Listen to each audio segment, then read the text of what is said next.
Hola, mi nombre es David Ramírez. Este es un episodio más de Elite Podcast, el podcast donde tenemos conversaciones con personas de alto rendimiento a diferentes niveles de la vida y aprendemos de ellas sus pensamientos, sus comportamientos, sus actitudes, su historia. Y hoy estoy una vez más con mi hermano, Andrés Ramírez, y vamos a hablar en esta oportunidad sobre un tema que es el emprendimiento. Somos dos hermanos emprendedores, tenemos varios proyectos en común y queremos compartirles un poco de esa historia o de ese proceso. ¿Qué más? Bueno, un saludo a todos. Me emociona mucho este tema porque particularmente yo he tenido una vida de emprendimiento desde muy chiquito. Hay personas que lo desarrollan después por experiencias, digamos, de adversidades y se estrellan con el emprendimiento y les queda gustando. Pero particularmente yo entré en el mundo del emprendimiento desde el colegio. Uno escucha a muchos emprendedores que entraron al mundo del emprendimiento desde el colegio como si lo llevaran en la sangre. Yo soy uno de esos. Entonces, eso es un mundo donde todo el tiempo uno está aprendiendo, está escuchando testimonios, experiencias muy bacanas y de que el emprendedor nunca tiene como un título final, eso nunca se acaba, siempre hay el emprendedor desde hace 20 años es otro después de 20 años. Tiene negocios diferentes o evoluciona de manera diferente. ¿Cuáles son tres condiciones que tiene un emprendedor? Características. Tres condiciones. Tres características principales. Bueno, voy a tratar de decir las que más me parezcan en el momento, que serían arriesgado, Riesgos. riesgos, sí, sino que la palabra arriesgado la tengo como el ítem más importante del emprendedor. También es una persona que sabe vender. Sabe vender. O sea, el emprendedor real no le tiene miedo a las ventas y es más, no solo no le tiene miedo, le gusta y le apasiona. Y liderazgo. Ok, ok, súper. ¿Cómo? Bueno, yo voy a decir mis tres. ¿Cuáles son ustedes? Mis tres son propósito, consistencia y enfoque.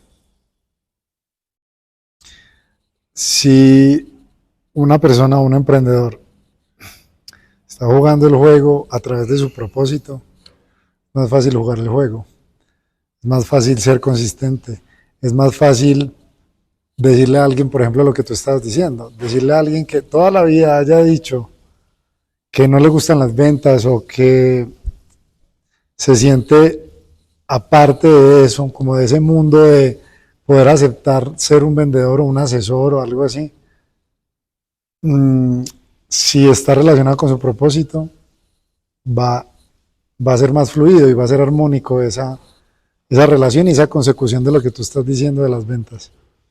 Dije consistencia también. En nuestros proyectos nos hemos dado cuenta que siempre el ser humano, y en la actualidad sobre todo, está en búsqueda de cuál es la fórmula, cuál es la respuesta, qué está bien y qué está mal, qué es lo que hay que hacer.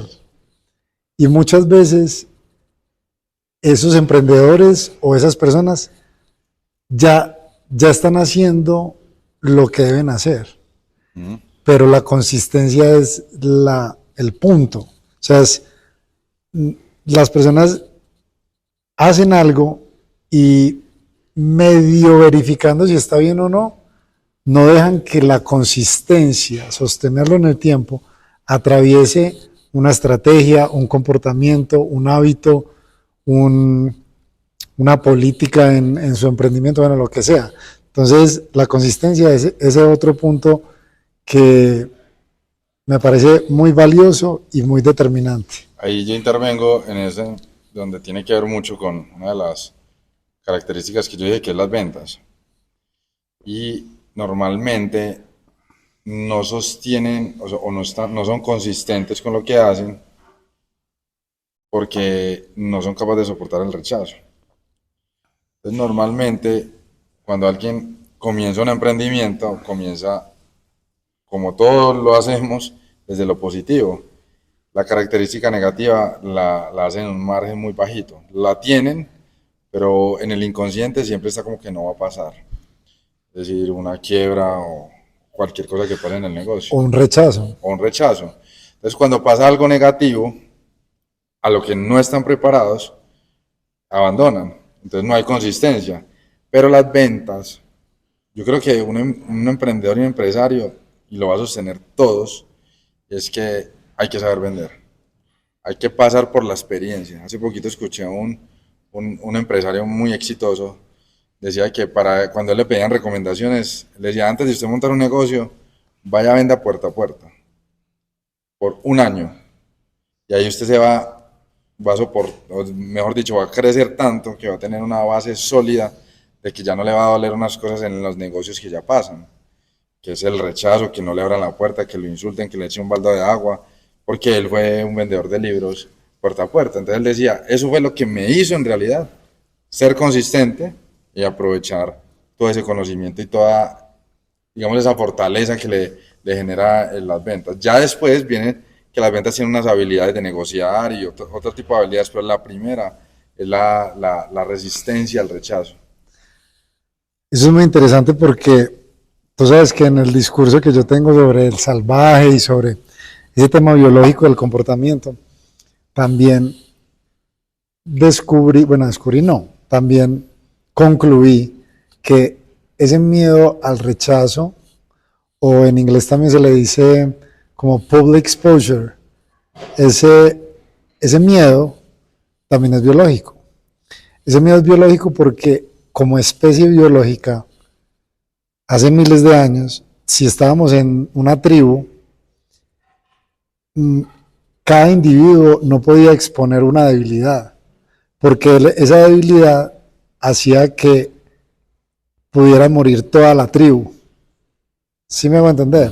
Por un predador o por una guerra que se quiera librar, ¿cierto? Entonces, exponer las debilidades era determinante de la muerte.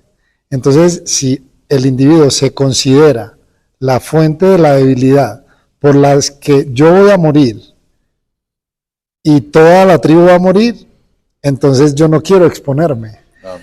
Entonces, ese es el punto del origen del miedo al rechazo, a ese rechazo. Entonces, una cosa que tuviste también muy interesante es que eso es una habilidad y eso es susceptible de ser entrenado. Entonces, un emprendedor exitoso, entiende que el rechazo hace parte del camino. Sí. Y hemos tenido conversaciones en donde uno ya entiende que una venta o un caso exitoso de un negocio exitoso tiene varios rechazos por detrás. Exacto. Entonces, como es una habilidad y se entrena, ahí viene el tema de no tomarse las cosas personales. Cuando una persona logra eso y se vuelve bulletproof, se vuelve que ninguna de esas cosas la altera. Hablando en el emprendimiento, hablemoslo como de las llamadas en frío o las personas, los leads, los prospectos que preguntan por tu producto o servicio. Cuando uno empieza a entender que ese que le compró a uno, ese que le consignó en la cuenta, se necesitó de 10, 20, 30, 40, 50 que rechazaran y de pronto insultaran y de pronto estuvieran en desacuerdo o no les pareciera tan bueno o adecuado tu servicio o producto, uno después se da cuenta de eso. O sea, que ese que compró y ese que pagó, fue necesario que esos otros rechazaran, hasta para tú aprender. Entonces, cuando uno es consciente de eso, uno ya no se lo toma personal. O sea, cuando hay un rechazo, uno entiende, este es el que va a rechazar. Y eso es entrenado. Eso es pero lo que pasa es que no es tan medible. Usted escucha 10 historias de empresarios, y cada uno tiene las mismas características, pero algunos tienen su forma de llegar a ese entrenamiento, que ya lo manejan con una habilidad al rechazo. También hace poquito escuché un empresario español donde decía, tiene casi 200 empresas. Y él decía, la gente monta una empresa y quiere que le vaya bien con una, cuando en mis números, de cada 10 empresas, dice esto, de cada 10 empresas, una es exitosa, 3 son sostenibles, es decir, no dejan plata pero tampoco pérdidas, y 6 quiebran. Esos son mis números. Yo cuando estoy entrando a negocios, yo ya estoy como consciente y mentalmente no voy a sufrir, porque ya lo entreno, pero para él llegar a eso, tuvo que montar negocios, quebrar, sufrir, pasar por una experiencia de aprendizaje, y eso es lo que también hace las ventas, que por eso yo creo que el primer camino es ese, que hay un rechazo, hay gente que quiere ser empresaria y no quiere vender, entonces... Hay gente que quiere ser empresaria y no quiere sufrir rechazo. Exactamente, por lo mismo que no quiere vender, porque la venta tiene mucho rechazo, pero eso es como incoherente. Sí, porque eso hace parte de... Van de la mano, entonces por eso quería como intervenir en él, porque consistencia y ventas van de la mano. Sí, yo a un empresario gringo le escuché decir, estás a 2000 llamadas en frío de ser millonario. Eso no quiere decir que sean, él no dice 2000 ventas ni 2000 éxitos, es al contrario. O sea, el porcentaje siempre va a ser un porcentaje mínimo de la industria que sea. Y entre más rápido, mejor. Exacto, eso. Entonces, entre más rápido me rechacen, mejor, porque estoy más cerca de los que me van a comprar. Aprendo más rápido. Y aprendo más rápido. Exacto. Llego más rápido a los resultados, entonces hay mejor retroalimentación. Y hay otra cosa que mencioné, que es el tema del propósito, que es un tema que nosotros familiarmente y particularmente hablamos mucho, porque nosotros somos familia que tenemos eso en nuestros pilares, en nuestros valores. Las cosas que hagamos deben tener un propósito y ese propósito tiene que estar directamente relacionado con servir. Hemos tenido negocios y dentro de esos negocios hemos tenido negocios que no tienen propósito, pero son proyectos o son cosas que nos han enseñado y son necesarias para el punto en el que estamos ahora. Y hoy precisamente le decía en el almuerzo, le decía que nosotros somos muy afortunados, porque es un porcentaje muy bajito de personas en el mundo que lo que le invierte el activo más preciado, que es el tiempo, nosotros se lo invertimos a algo que tiene propósito y a algo que está con nuestro propósito. Es decir, nosotros tenemos proyectos que nosotros nos levantamos y es una sensación de libertad y de autorrealización saber que voy a trabajar en eso. Entonces yo le voy a invertir tiempo a eso. No es como lo normal que las personas le invierten tiempo al trabajo. Uy, tengo que trabajar. Por eso la connotación del trabajo es negativa para la mayoría de las personas. Y entonces cuando uno le dice hay que trabajar duro, entonces creen que es algo negativo mucho.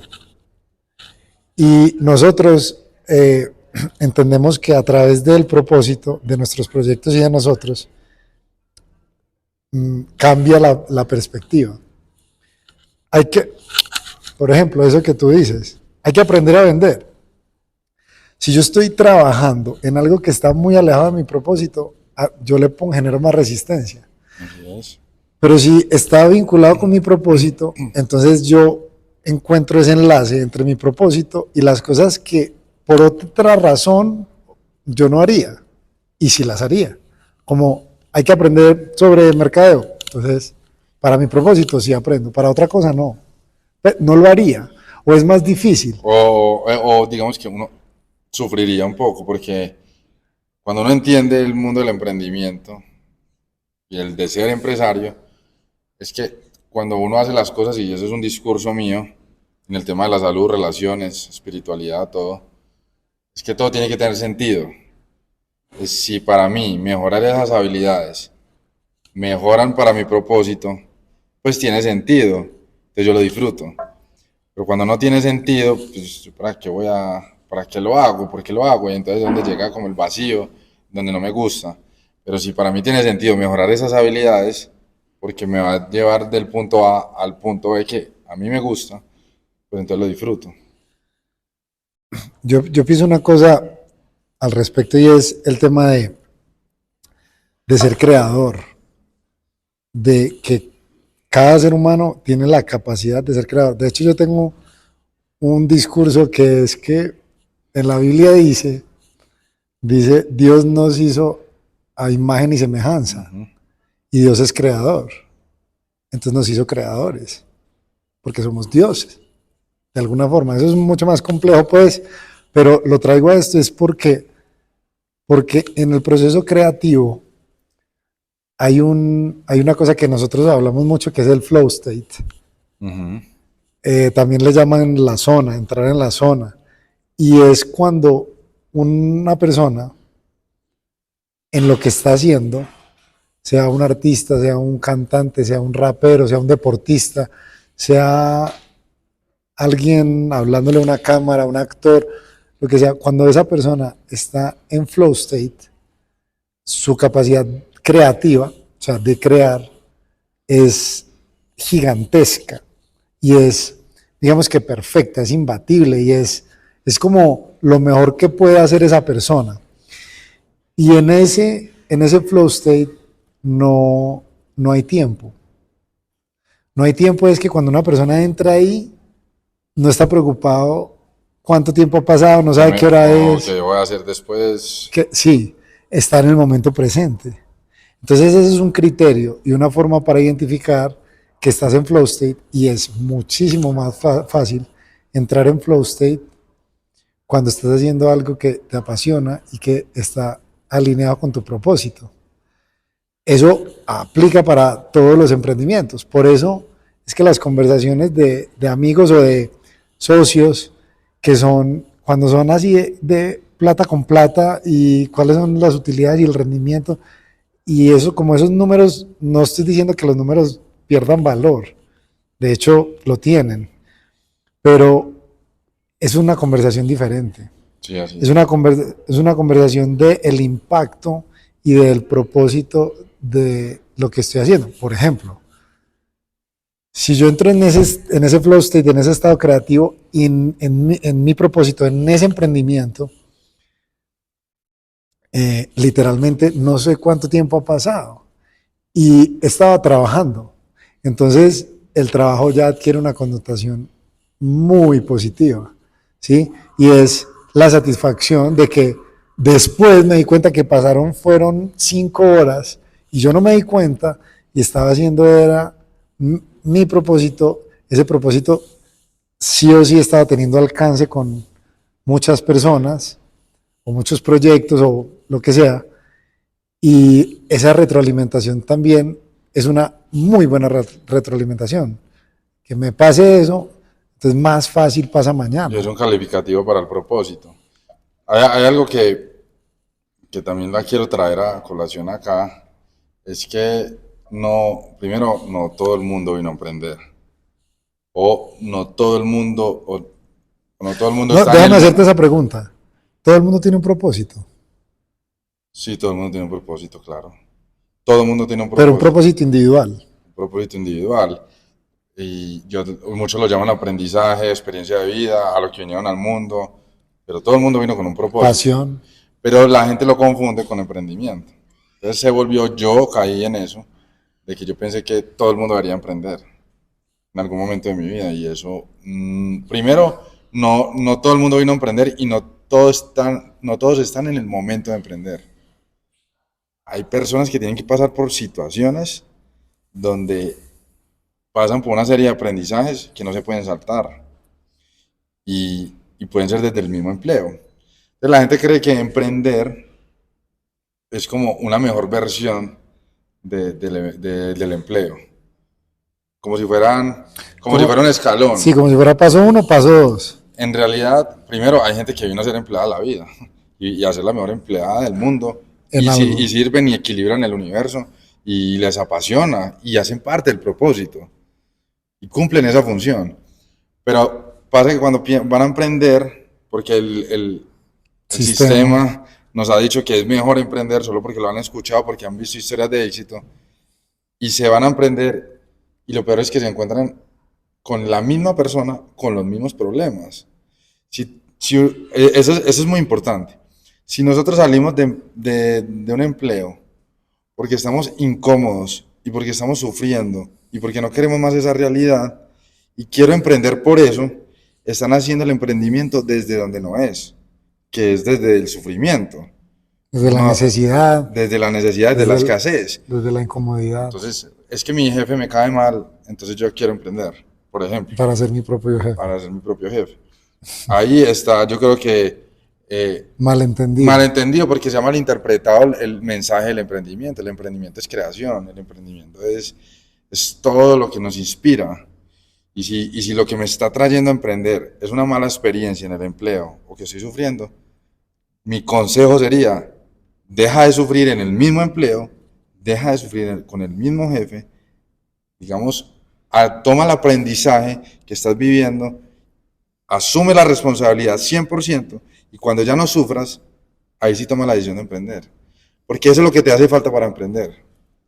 Y los que hemos trabajado, los que hemos estado en empleo, sabemos las situaciones, pero con la mirada, con la percepción que tenemos del empleo, hay que amarlo, hay que respetarlo, hay que sacar todo lo que podamos, como una esponja. Y si salimos desde el amor al emprendimiento, ya suena diferente. Y ahí es donde yo digo, estoy preparado. Entonces, si alguien quiere emprender y no ha pasado por eso, mi consejo sería, vaya a un empleo y no sufra, disfrútelo, ámelo, aprenda. Y como yo dije ahorita, hay gente que en realidad, mi papá es uno, mi papá es uno que fue feliz, amó el empleo, trabajó toda su vida y aprendió. Y después de muchos años, arrancó con un emprendimiento después de los 60 años. Entonces, cuando analizamos eso desde dónde viene, pero si yo tengo problemas en el empleo, voy a trasladar los mismos problemas al emprendimiento, entonces me voy a enfrentar con situaciones que tampoco me van a gustar y también lo voy a rechazar. Sí, no, no va a ser el jefe en el empleo, sino va a ser el proveedor, El proveedor, el cliente que no el paga, el cliente. cliente que se queja o el que no me pagó o cuando empiezo a tener un balance financiero errado que no quería y no soy capaz con esa frustración. Voy a tener que relacionarme, que eso es algo importante. Entonces, hay una escala que me gusta hacerla porque la gente escucha mucho emprendimiento y escucha mucho empresario y ahí en realidad están encajados. El ser empresario y ser emprendimiento, la única diferencia es que el emprendimiento está en visión y el empresario ya lo está Ejecutando. realizando, ya lo está ejecutando. Esa es la diferencia, que ya tiene el resultado, pero tiene los mismos comportamientos. Un buen emprendedor que está en el proceso tiene el mismo comportamiento de un empresario. Es que el empresario lo vemos como que ya tiene todo ejecutado. ¿Cuál es el error más grande o el error más frecuente de un emprendedor? En la expectativa. La expectativa me parece que, Desarrollalo, pero no tanto para que no nos quede tan largo. o la expectativa es que primero es desde dónde hago el emprendimiento. Entonces, desde dónde. Si lo hago desde la ambición, entonces eso me genera más expectativa. Uh-huh. Primero lo tengo que hacer desde el propósito y desde mi buena intención a disfrutar el proceso. Siempre pregúntese que el primer año no va a ganar plata y qué sensación le genera. Si la sensación que me genera es satisfacción, paz, plenitud, porque voy a disfrutar el proceso, ese es un indicador de que es un emprendimiento con propósito. Que lo disfrute, mentalícese que no va a ganar un año. Cuando Interesante. a la otra persona uno le dice, cuando va desde el deseo, desde la intención de la ambición, de ganar solo plata, te va a decir, no, yo como un año no voy a ganar plata. Entonces sufre y dicen, yo no lo haría. Ahí es una intención de que un emprendedor no lo hace desde el propósito y va a sufrir y se va a Uh-huh. estrellar.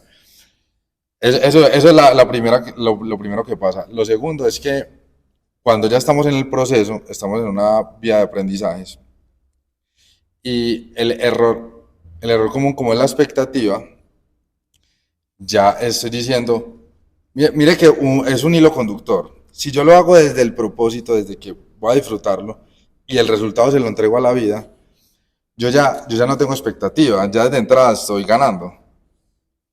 Pero si yo entro desde la ambición, la expectativa me va a hacer llegar esperando un resultado y ese resultado no lo controlo. ¿Por qué no lo controlo? Porque es que hay un montón de experiencias que la vida me va a mandar que me va a hacer retrasar de pronto el resultado que estoy esperando. Y son cosas que no controlo.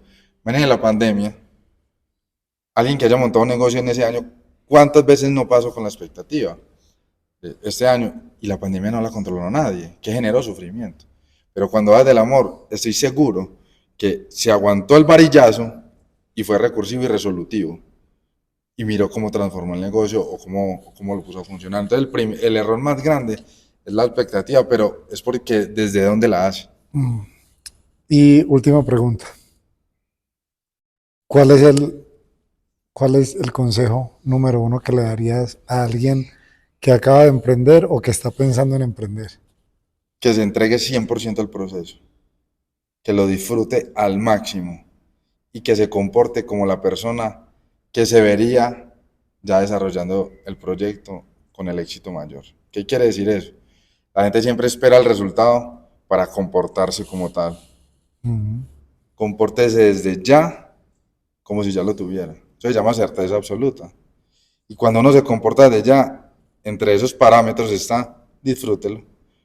Un empresario disfruta ya, el que está con propósito, lo disfruta.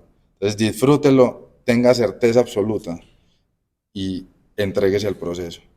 No se entregue, ese consejo lo recibí y mejor dicho, me marcó. Nos enseñaron a las metas y eso es un tema, otro tema que vamos a tocar después, pero nos enseñaron que nos debemos poner metas. Yo lo llamo proyéctese. Proyéctese a dónde quiere llegar porque eso le da dirección y cuando me da dirección me entrego al proceso. Yo ya sé qué tengo que hacer, ¿para qué tengo que estar mirando la meta todo el tiempo? La meta me genera sufrimiento, entonces no estoy por el motivo real por el cual lo disfruto. Entonces me proyecto, me genera dirección y como ya me generó dirección, ya sé qué hacer. Ese ya sé qué hacer, ¿qué es? El proceso. Entonces me entrego 100% al proceso y cuando yo me entrego 100% al proceso, yo llego a la casa a las 10 de la noche para acostarme pleno, porque me entregué. No estoy pendiente de resultados. Los resultados son una consecuencia de entregarme 100% al proceso. Mayor error, tener expectativas. Y consejo número uno, entregarse 100% al proceso. Este fue un episodio más de Elite Podcast. Nos pueden seguir en redes a Andrés Ramírez Oficial, _, y David Ramírez Oficial _.